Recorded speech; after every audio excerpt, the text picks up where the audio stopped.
এই জন্য বলছি আলহামদুলিল্লাহ। ইসলামের শিক্ষা, মানবতার সেবা। আব্দুল ওয়াহাব ফাউন্ডেশন মানবতার সেবার কাজে নিয়োজিত। আমরা এই মানবতার সেবার কাজকে উৎসাহিত করি এবং আমাদের উচিত এই মানবতার কাজে সহযোগিতা করা। কাসাইটের আব্দুল ওয়াহাব ফাউন্ডেশন শুধুমাত্র মাসিয়াতে ইউনিয়নের জন্য আদর্শ নয়, আমি মনে করি যে আমাদের সারা দেশের জন্য এটা একটা সুন্দর উদাহরণ। এইভাবে যদি প্রতিটা ইউনিয়ন মানবতার সেবার জন্য এই ধরনের ফাউন্ডেশন গড়ে তোলা যায়, তাহলে সাধারণ মানুষের দোরগোড়া সেবা পৌঁছে দেওয়া যায়। আর যারা ইমানদার মুসলমান, যারা মানুষের উপরে দাওয়াতের কাজ করবে, দ্বীনের দাওয়াত দিবে, তাদের চরিত্র হওয়া উচিত মানবতার। এই ক্ষেত্রে আমি আপনাদের সামনে যে কথাটা বলতে চাই সেটা হল, হেরা পর্বতের গুহায় নবী মুহাম্মদ সাল্লাল্লাহু আলাইহি সাল্লামের কাছে তখন পাঁচটি আয়াত নাযিল হয়েছে। সূরা আলাক আমি পড়ছি, বিসমিল্লাহির রহমানির রহিম। ইকরা বিসমি রাব্বিকাল্লাযী খালাক, খালাকাল ইনসানা মিন আলাক, ইকরা ওয়া রাব্বুকাল আকরাম, আল্লাযী আল্লামা বিল কলম, আল্লামাল ইনসানা মা লাম ইয়ালাম।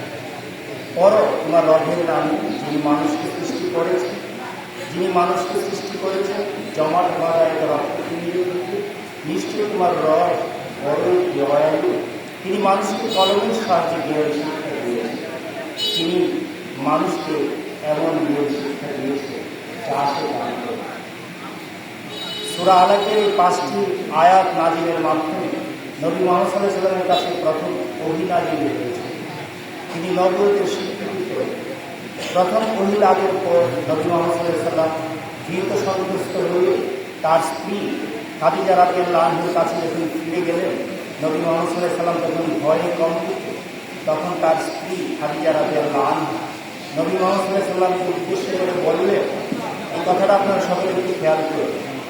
তখন খাদিজা রাদিয়াল্লাহু আনহা নবী মুহাম্মদ সাল্লাল্লাহু আলাইহি ওয়াসাল্লামকে উদ্দেশ্য করে বললেন, হে মুহাম্মদ, আপনি তো আপনার আত্মীয় স্বজনে খোঁজ খবর রাখেন, তাদের তদারকি করেন, তাদের দেখভাল করেন। আপনি তো এতিম মিসকিনের হক আদায় করেন। আপনি আপনার প্রতিবেশীদের দেখাশোনা করেন। আপনি একজন আমানতদার এবং সত্যবাদী মানুষ। কাজী মহান আল্লাহ পাক আপনাকে ধ্বংস করবেন না, আপনি নিশ্চিন্ত থাকুন। হযরত খাদিজা রাদিয়াল্লাহু আনহা নবী মুহাম্মদ সাল্লাল্লাহু আলাইহি ওয়াসাল্লামকে উদ্দেশ্য করে এই কথা বললেন। অলরেডি তখন মুহাম্মদ নবী হয়ে গিয়েছে, নবুয়ত এসেছে। নবী মুহাম্মদ সাল্লাল্লাহু আলাইহি ওয়াসাল্লাম তা শুনলে মৌনতা অবলম্বন করলেন। তার মানে এটা হাদিস হিসাবে স্বীকৃতি লাভ করে। হযরত আয়েশা রাদিয়াল্লাহু আনহা এই ঘটনা বর্ণনা করেছে, এটি সহিহ হাদিস। তার মানে হলো নবী মুহাম্মদ সাল্লাল্লাহু আলাইহি ওয়াসাল্লাম নবুয়তের দায়িত্ব পালনের পূর্ব থেকে তিনি মানবতার সেবায় নিয়োজিত ছিলেন। কাজী আমরা যারা মানুষকে আল্লাহর দিকে ডাকবো, মানুষকে ইসলামের দিকে ডাকবো, আমাদের উচিত হবে নবী মুহাম্মদ সাল্লাল্লাহু আলাইহি ওয়াসাল্লাম যে সৎ গুণাবলীর অধিকারী, তিনি নবুয়ত প্রাপ্তির পূর্ব থেকেই ছিলেন। দাঈল আল্লাহ হিসাবে সেই গুণাবলীগুলি, মুসলমান হিসাবে সেই গুণাবলীগুলি আমাদের অর্জন করা উচিত।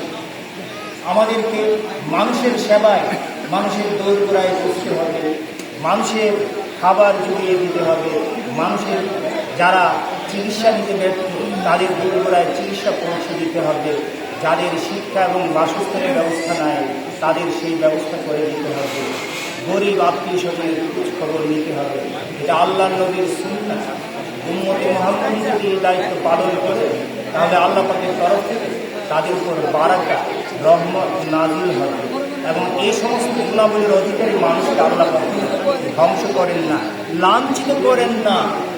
কাজে আমি মনে করি আমির হামজা সাহেবের উদ্যোগে যে আব্দুল ওয়াহাব ফাউন্ডেশন চলমান আছে, আল্লাহ পাক যেন এটাকে আরও দিনে দিনে সমৃদ্ধ করে দেন এবং এই ফাউন্ডেশনের সাথে জড়িত অনেক বিখ্যাত ব্যক্তিরা রয়েছে, প্রখ্যাত আলেম দিন মাওলানা ইসমাইল ভাই উনি এসেছেন, উনি এই ফাউন্ডেশনের সাথে আছেন, আমির হামজা সাহেবের বড় ভাই, এবং আলহামদুলিল্লাহ ওনাদের এই শুভ উদ্যোগকে আমরা স্বাগত জানাই।